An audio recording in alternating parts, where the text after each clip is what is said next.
Welcome back to Inside Politics. We're talking 2016 presidential politics with Democrat Larry Wood and Republican Bill Phillips. Gentlemen, this week, the fight between Ted Cruz and Donald Trump got very personal.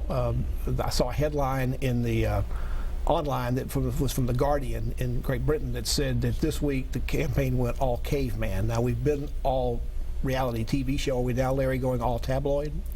Nobody likes what's the fight going on between Cruz and Trump right now over their wives and women and some of the other subject.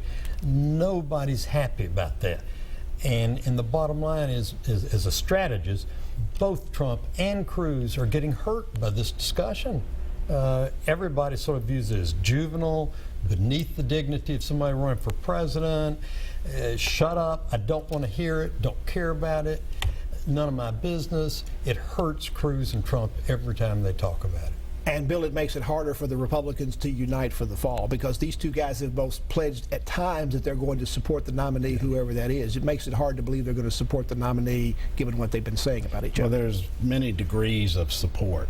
You can say, I support, and then go home and read a good novel, or you can get out and get on the stump. And I think we're going to have a really rough time getting beyond the novel. This past week with what happened in Brussels, we've seen terrorism come back to the fore. Mm-hmm. We've seen Donald Trump respond by saying, I told you so, I told you there were going to be problems like this. We've seen Ted Cruz talk about securing and patrolling Muslim neighborhoods in this country.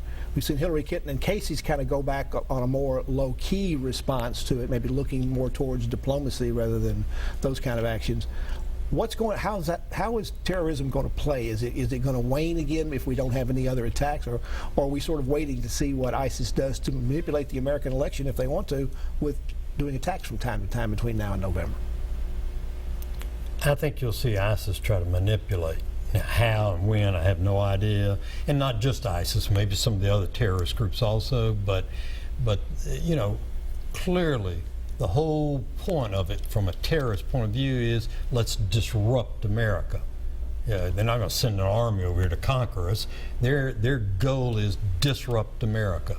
So yes, I would expect them to try to manipulate the election, not necessarily for one candidate against the other, but just to try to terrify and disrupt our community. Bill, you're thinking the same thing? Well, I agree with that. Plus, if it's Trump, Clinton are running against each other, Trump is going to continue his drumbeat of what a terrible job she did as Secretary of State, Benghazi, et cetera, et cetera. These are the two most negative candidates in terms of their negative numbers when they're polled that either party has ever nominated. They're going to be running against each other.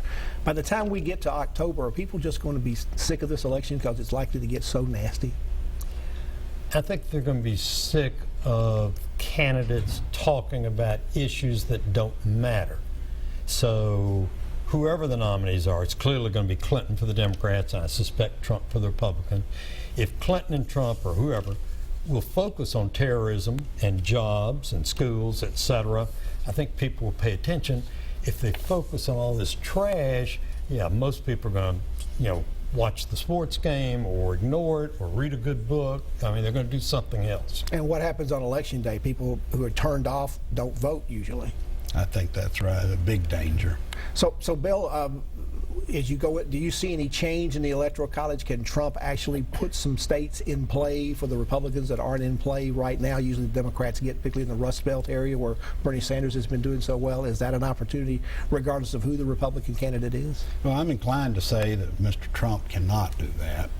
But then I think on an earlier program said that he'd be gone by, and then whichever date you want to pick at the time. So.